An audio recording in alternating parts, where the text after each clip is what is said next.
everybody, it's Romania Black, and we are on Trigun Stampede, episode 3. And yes, so, last episode we had Vash, the town that he saved had turned on him. We had the Nebraska family show up, the father and son duo, and everything seemed to be going well by the end of it. We had our little run-in with the villain of the week, but they changed their ways, and everything seemed to, we were all just sitting around singing Kumbaya and drinking a beer, and the next thing you know, these little weird skeletal, spidery, mechanical things were blowing up the sun, so that's where we are.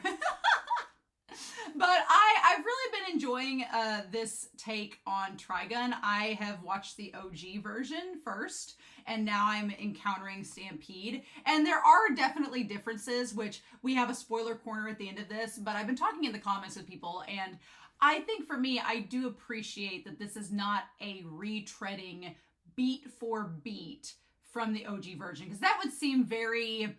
it would seem very inconsequential, and it'd be like, well, why am I watching an absolute reboot or remake of the original? Instead, it is more like a soft reboot. It does incorporate a lot from the OG series, but it's making changes and decisions, some of which I think are really fascinating and some of which I like, and others that I'm like, I don't know.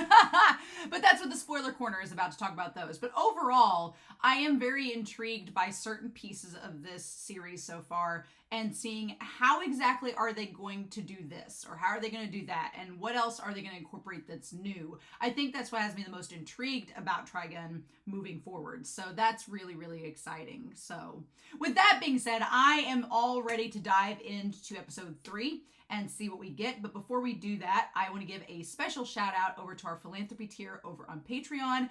Everybody on YouTube that subscribes and comments and supports, it is so appreciated. But you know, the reason I can do this and support the streaming services that I subscribe to and things like that are through Patreon. Those funds go directly to that, and I'm really, really appreciative. So with that being said, I want to give a special shout out to the philanthropy tier members, because they go above and beyond each and every month to help support me. So a special shout out to Alex Cornejo, to Anime Annie, as well as to Anna, to Ashy Gots No Bitches, to Be Happy, to Dana, to Destiny Marie, to Edgar, to Eric, to Kiri, to Loisje, I hope I'm saying that right, probably not, to Matthew Palfinier, to Nameless Monster, as well to Saku, to Shimoyama, to Sunspots, to Trails, to Translucent Men, to Tyrone, and to Zachiel. I've had to reorganize my list in alphabetical order, so it's not the order I'm used to saying. But thank you all so much for supporting me. I greatly appreciate it. All of my love. So yeah, I'm ready to go.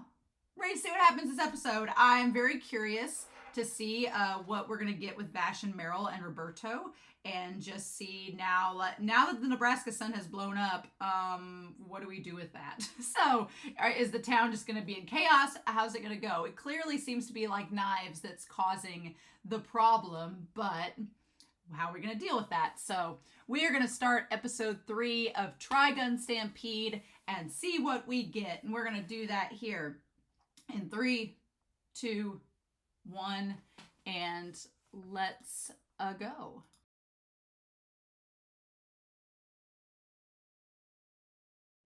So I owe the show a pretty big apology. I'm going to talk about it in the Discord with Patreon, and I'm going to talk about it in the spoiler corner a bit. But to sum things up without spoiling anything, I was a little hesitant after episode 2, and that's only because the second episode of any series is always a really hard episode to follow a pilot, because a pilot sets things up, and I should have known the second episode is always the one that's usually like the of a season. It always is, notoriously. And last episode I was a little like, okay, this is fine, it's okay, it's kind of goofy, and I talked in the spoiler corner about some things, and I was like, nope. Then this episode came up and just went kabam, kapow, take that, you naysayer. And I was like, oh my God. Oh, I'm in now. I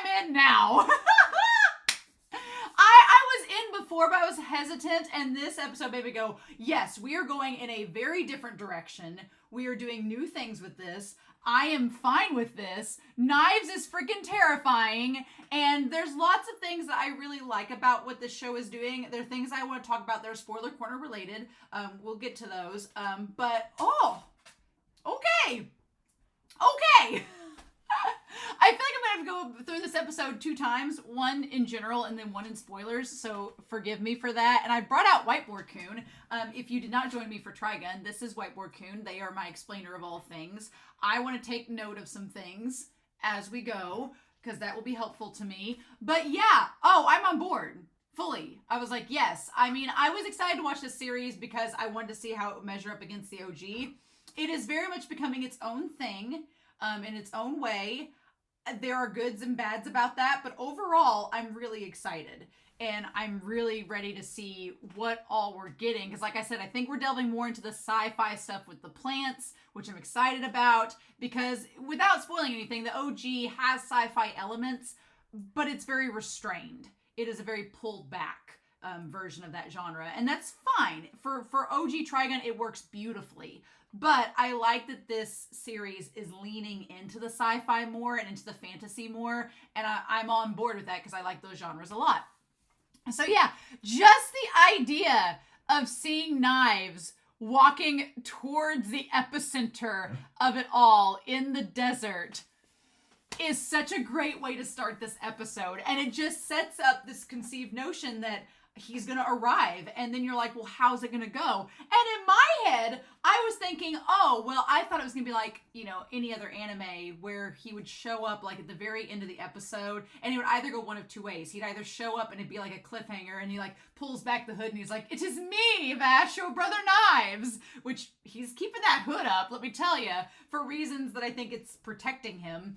And then the other thing is I thought that he would show up and just threaten Vash, which he does, but I thought that he would just like threaten him verbally and be like, now Vash, I'm being mysterious and then spooky, I'm going to try to get away with the plant but not cause any more collateral damage.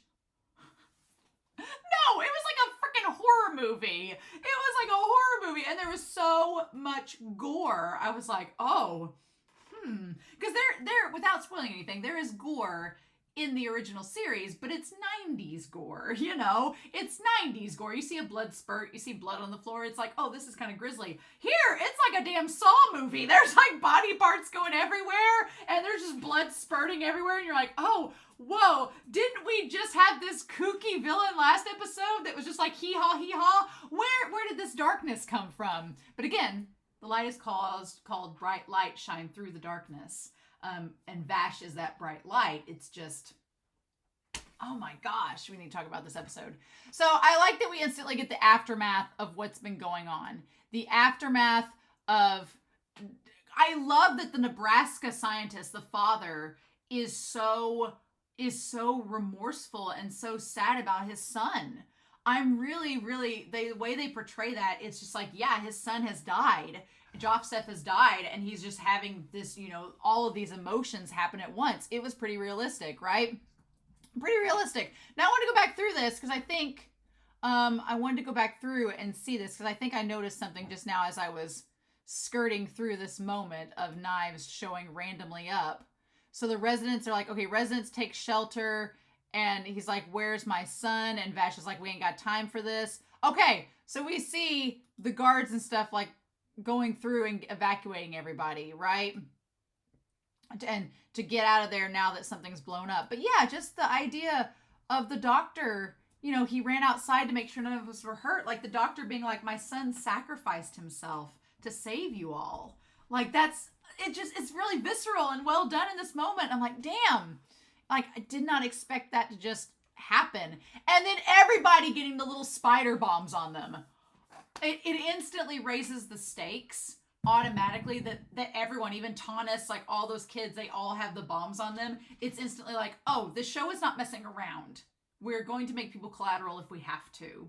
And I was like, okay. Because, in a very old traditional anime, it's like, well, the people are in danger, but they're okay. They're all huddled in this one group, but nothing's really going to happen to them. It's mainly going to be the main character. No, everybody has a bomb on them, and it could go off at any time like Joseph and just kill them all. And it's like, oh, the stakes are raised, which instantly makes you like more vigilant about everything. And we see the one guy run off. He has multiple. It seems like the more you have on you, the faster they detonate. So he just ran off and was like, the only thing that was kind of not exactly consistent in this episode is knowing like what triggered the bombs going off, because it would make sense. The more you have on you, the more likely you are to blow up, because that happened with the security man at the beginning of the episode, happened with Joseph at the end. So that part made sense. But like whenever Roberto and Meryl started to turn red, it's like you didn't know when it was going to go off, and there is some tension with that. But in the same vein, you're kind of like, well, okay, is protagonist syndrome going to save them like it did Rosa in this episode? I'm like, is that going to be the case? So I would have liked a little more consistency with knowing like when it was going to go off. And like, I thought for a second, the more you ran or the more you were active, it made the bombs closer to detonating. Like if they had like the spring on the bomb slowly be turning as the episode was going to show time passing and to show like it was cranking up, getting ready to react. And maybe that's kind of what it was doing. The longer you had the bomb on you, the more likely it was to explode. But that's me nitpicking a very good episode. So that's my main nitpick with this, bar the spoiler corner. But yeah, Vash is like, no, I'm going to go up and take on whoever is trying to fight us. And they say it's like, what do they say? Ethan Grant Hamilton, or what do they call him? Like somehow Roberto's a walking encyclopedia. He somehow knows everything about everyone, which he's an old guy, whatevs. And he's been on the job as a reporter, so for a long time. So of course he probably read all the news stories, and Roberto probably knows. That is one thing I want to kind of put up here.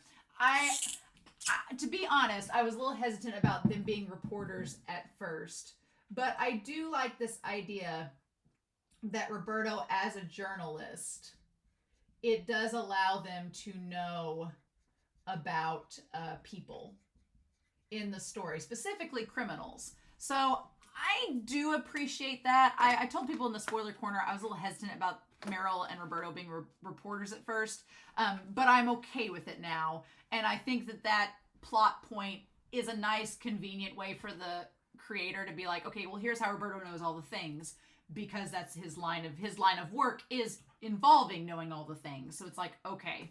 But then we have this character who was Easy Bomber, or EG Bomber because of their name, is now EG Mine is his new name, after associating himself with knives. So he was a bomber that basically got an upgrade. And what an upgrade! We're going to talk about the spoilers in the spoiler corner, but the design of EG is amazing. I love the idea of being in this little like torture device ball, and it like straps up to him. It looks like it's using plant technology to do so. And then like the Venus flytrap over it that he turns it into like a way to like move around like a wheel.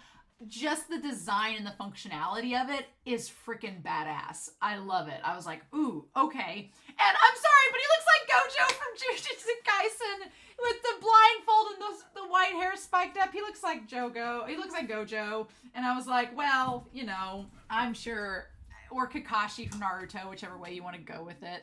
But I thought that was funny. But he just kind of also has like a Mad Max vibe to him. Looks like Mad Max Fury Road. What a lovely day. Like just getting in it.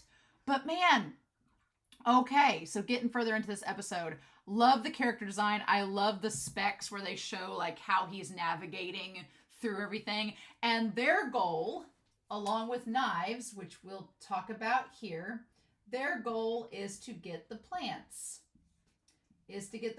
Both good and in need of repair. Is how I don't really know if I want to use the word good and bad, because we don't really have much idea about the plant. So I'm going to say functional and in need of repair.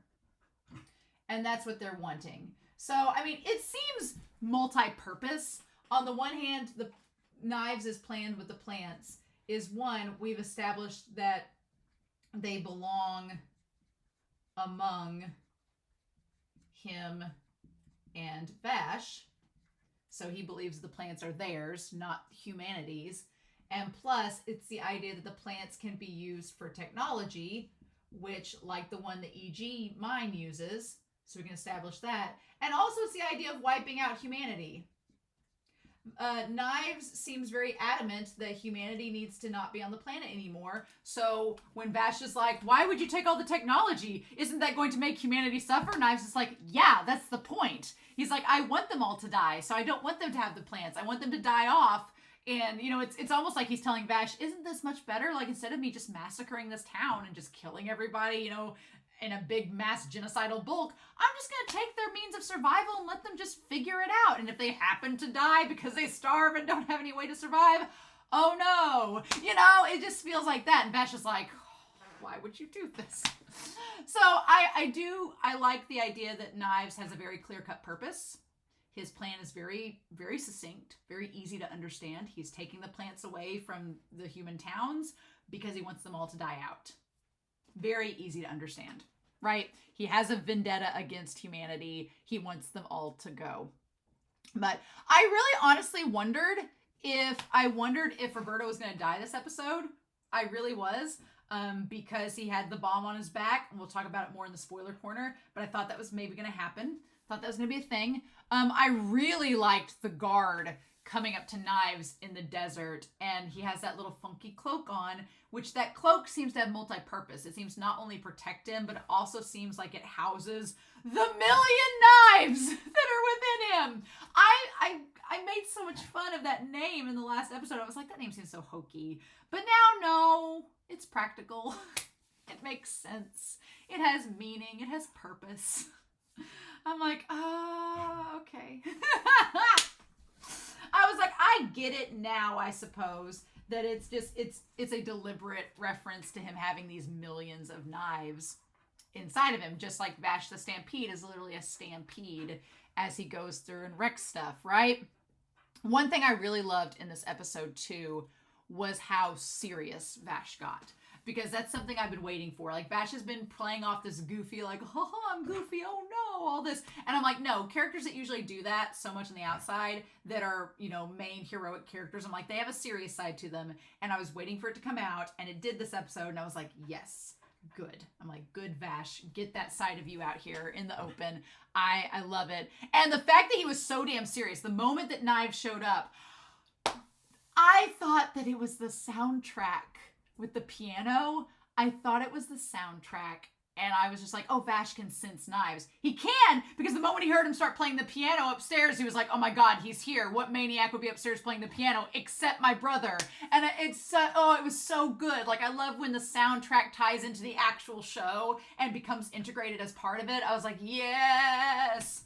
It was just, oh my God, amazing. My favorite shot of the episode is probably when Vash points the gun at E.G. Minor and he's like, enough. Like, oh, that was so good. Such a good vibe. Love it. And the idea that they trick E.G. Minor, they're like, we're going to blow ourselves up. Because honestly, at this point, they're like, well, we're going to blow up anyway. So either you de-detonate the bombs and stop them, or we're all going to die together. And they're banking on the fact that E.G. Minor wants to live, which he did. Then that's how it works out. But man, Knives is not playing around. And again, E.G. Minor is a human. So, of course, even though he thinks that Knives is going to spare him, Knives is like, you're very expendable. I just needed you to get to the plants and get to where I could get them. So, bye. I don't want to leave any collateral or any liabilities. That alone, the fact that he just instantly, like, boom, killed E.G. Minor like that, like it was nothing, was killing off people left and right. I'm like, okay, we're establishing that Knives is here to play. He's not messing around. He's not going to be merciful in any sense of the word, because Vash is very merciful in this episode, to the point where the Nebraska father is like, whose side are you on? This idea of whose side are you on? Because it's like the doctor father asks Vash that question, and Vash is like, I'm not on the side of the bomber, but your son, unfortunately, is dead at this point. But killing him does nothing to solve the problem. It doesn't bring your son back. It just furthers the cycle of violence, which Vash seems to be against. And then later on in the episode, you have Knives being like, well, whose side are you on? Like, aren't you wanting to support me and our people? And Vash is like, I feel like Vash's answer is he wants to support everyone. He doesn't support either his brother or humanity alone. He wants them all to coincide and coexist with one another. And he's trying to foster that possibility, and Knives is just having none of it. Knives is like, no, I don't want that to happen. And so it's very hard for Vash. Because it's like, if he's the only one fostering this peaceful alliance and nobody else is on board, then he isolates himself. right? And Knives even calls him out. He's like, are you still pursuing this? Don't you get lonely? Aren't you lonely here? And so this is brought up. So the idea that when Knives touches Vash's gun, which again, Knives created for Vash, so of course Knives would know how it works. With the gun, there is this idea that he touches the gun and it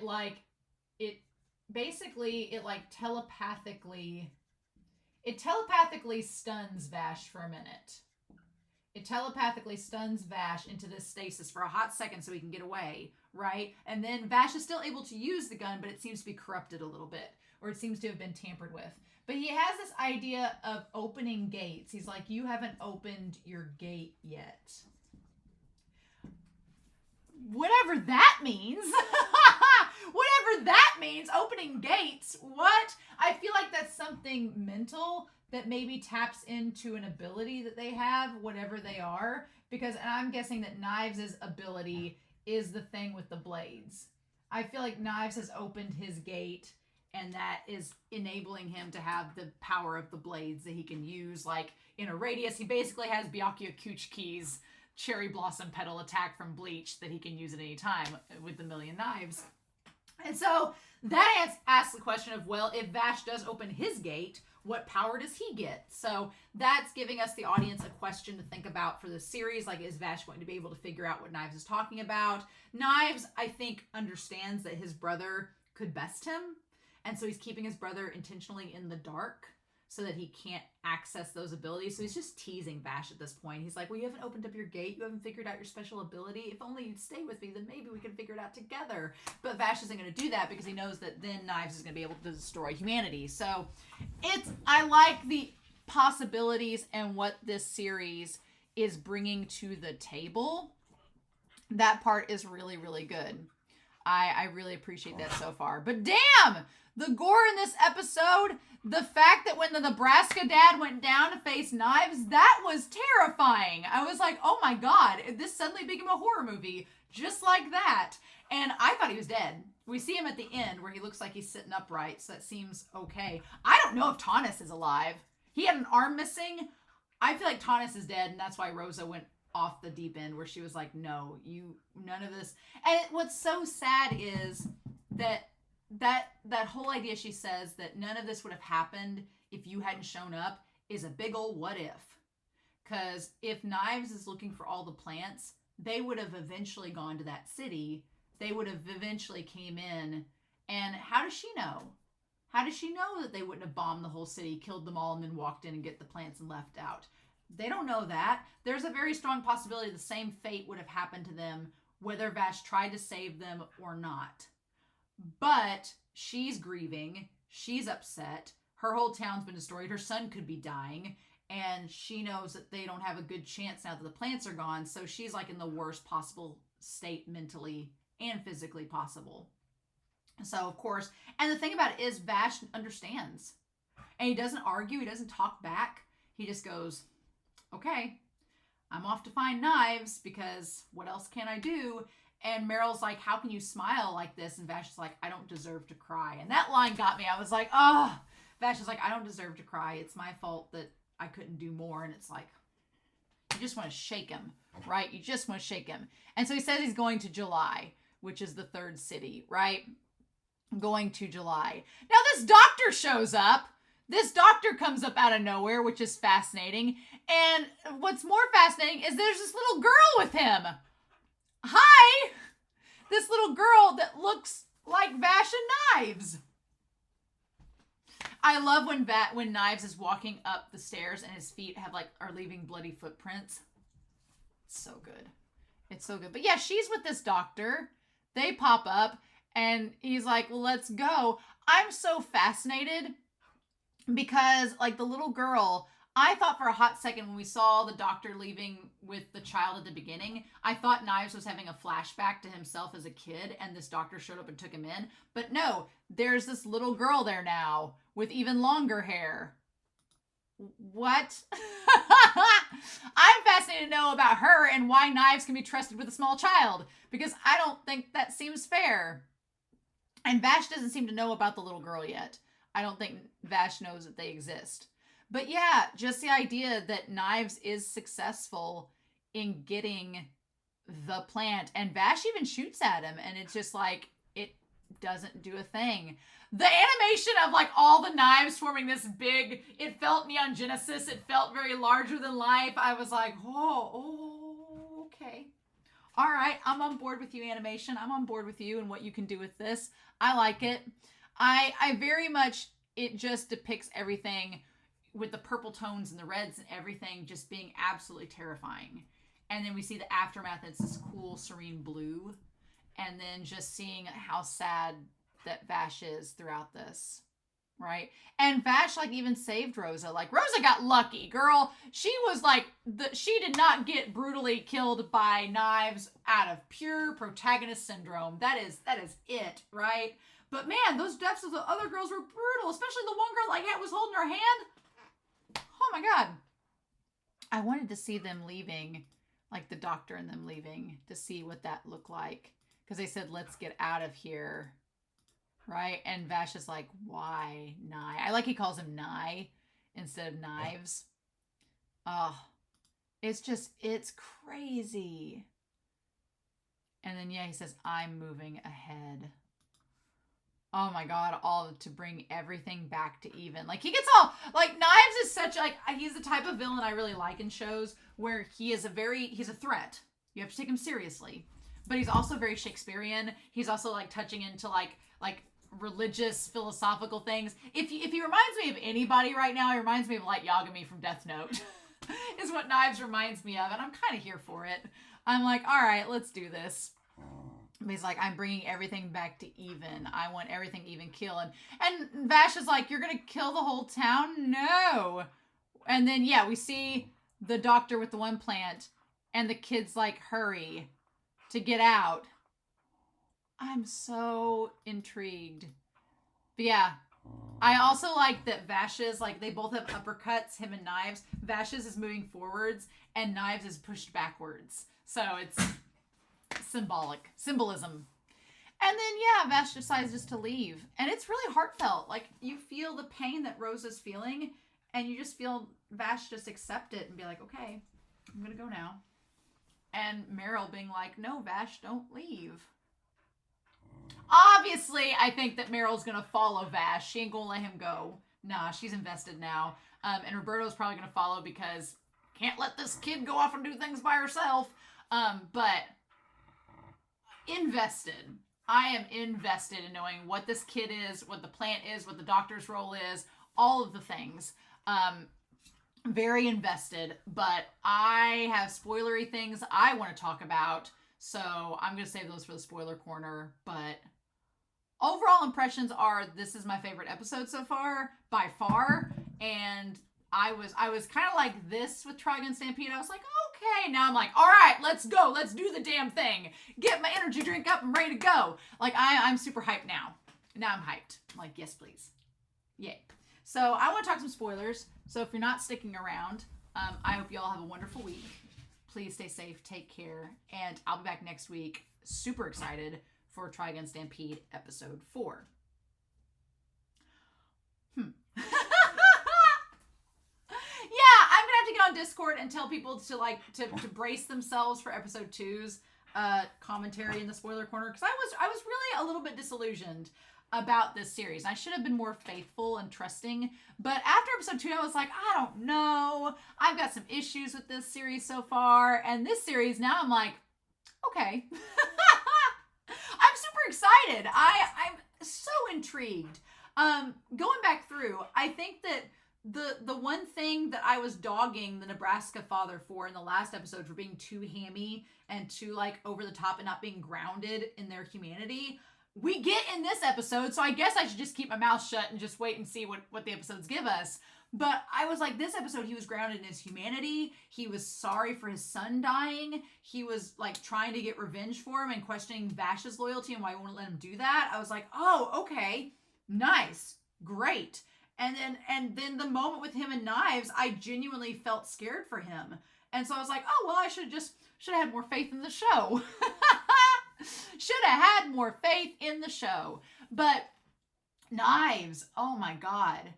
I guess what I'm happy about with Knives' character is that in the original series, the mystery was all building up to Knives.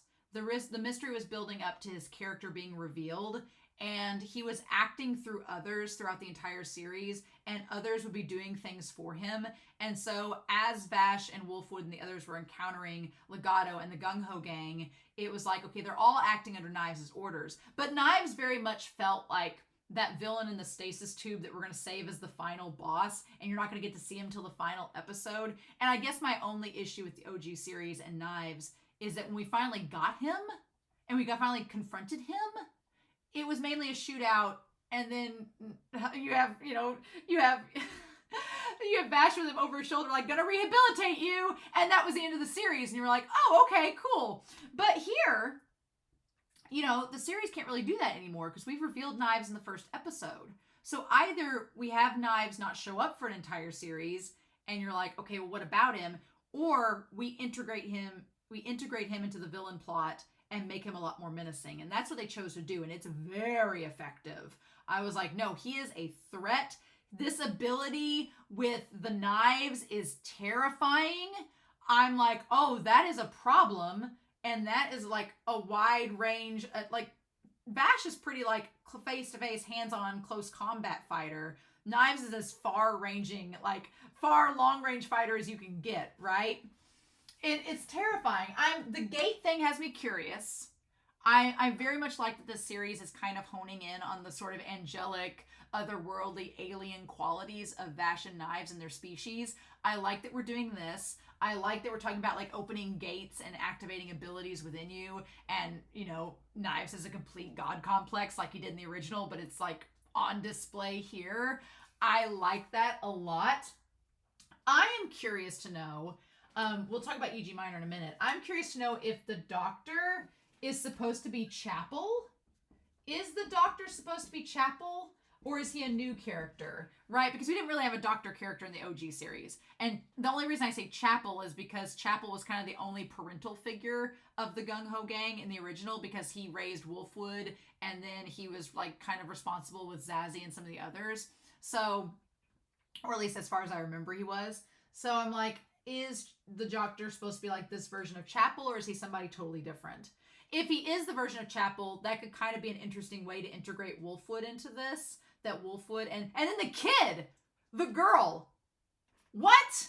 I'm all about this kid. I'm terrified at the prospect that Knives is raising a child, like raising up their own little murder child. Not having that.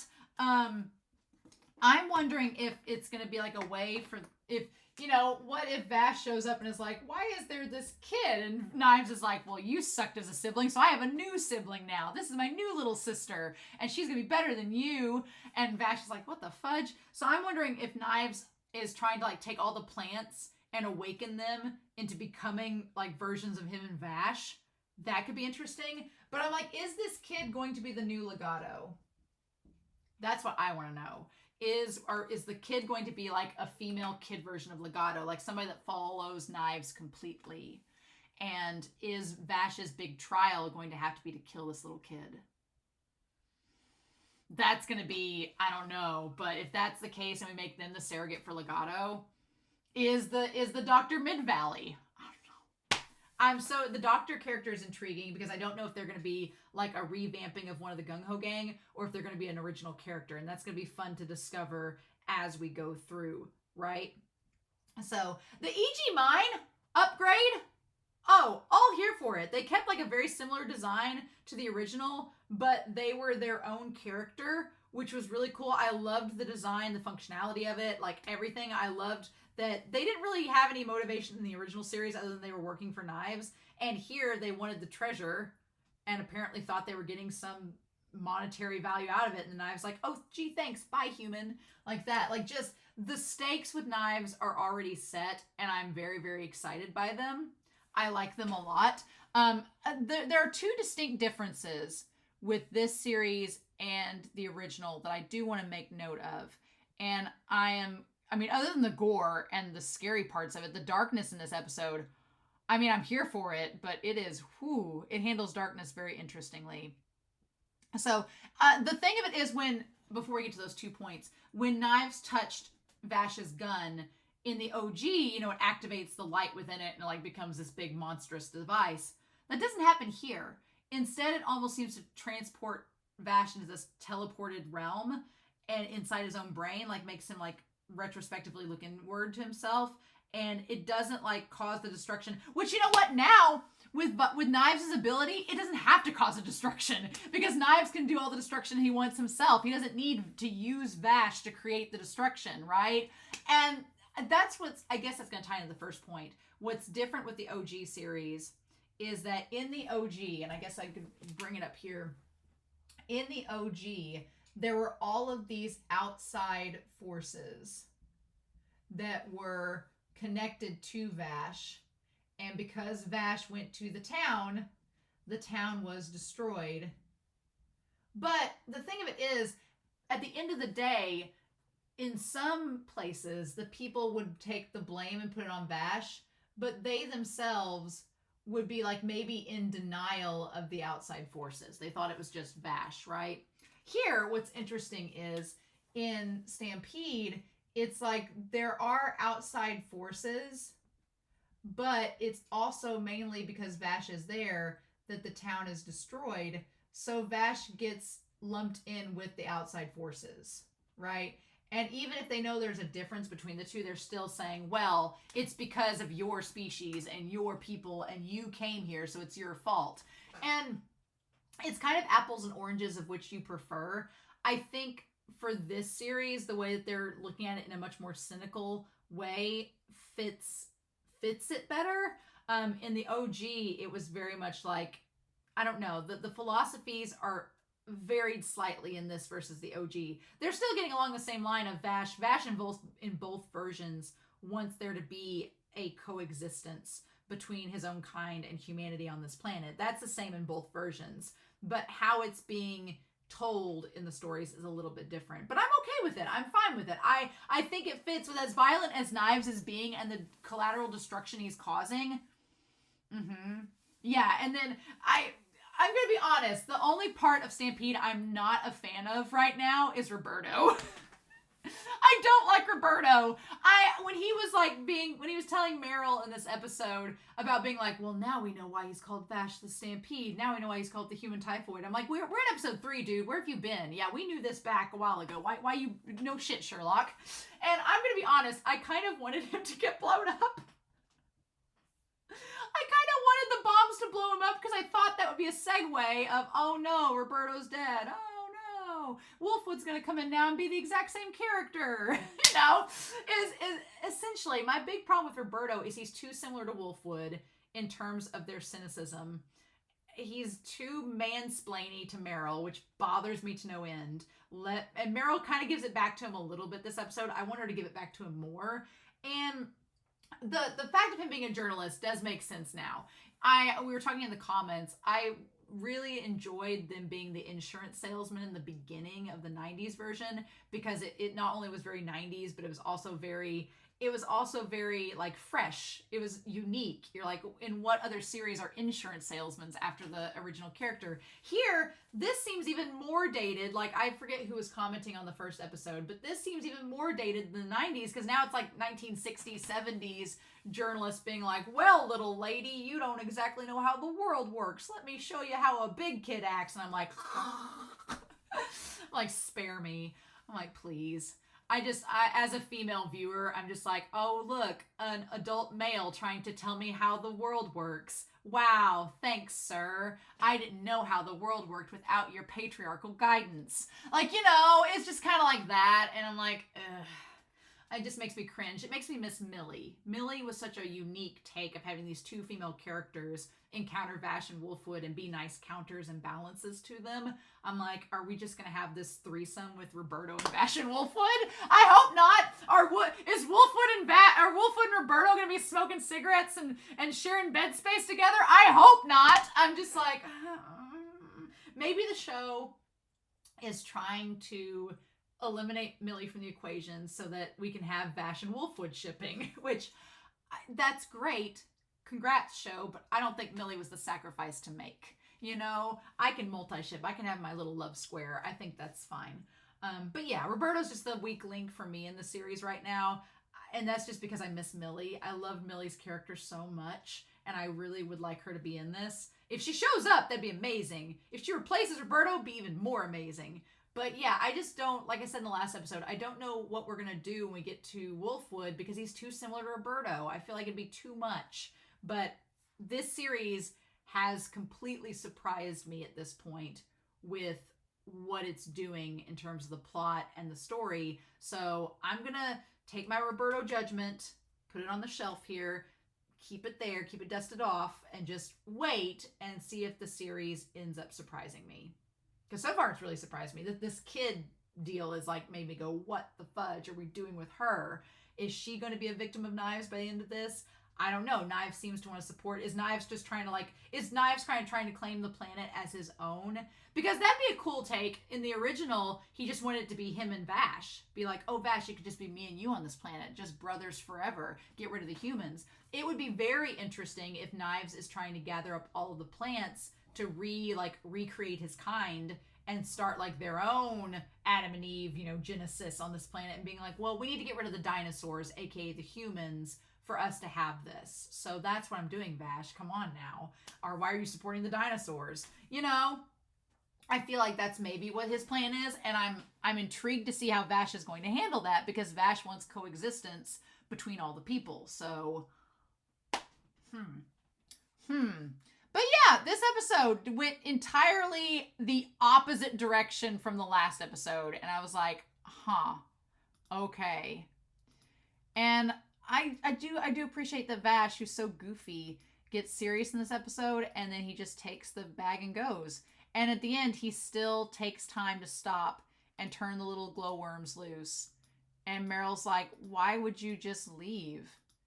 And he's like, because all I can do is go after Knives. That's all I know how to do. And Meryl's like, where is he going? To the far east in the city of July. That's where he is. So yeah, I definitely believe that Meryl is going to follow him, of course, because she's going to want to chase him down. I'm sure Roberto will come too.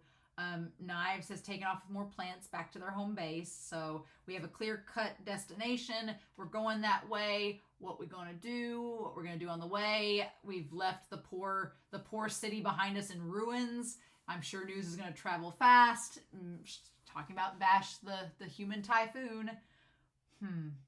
But yeah, I was really starting to doubt this series, and then in one episode they were like, nope, don't doubt us. We got something planned. And I'm like, okay, good. I'm on board. So I'm excited. I'm honestly excited to see what's going to happen in episode 4 now.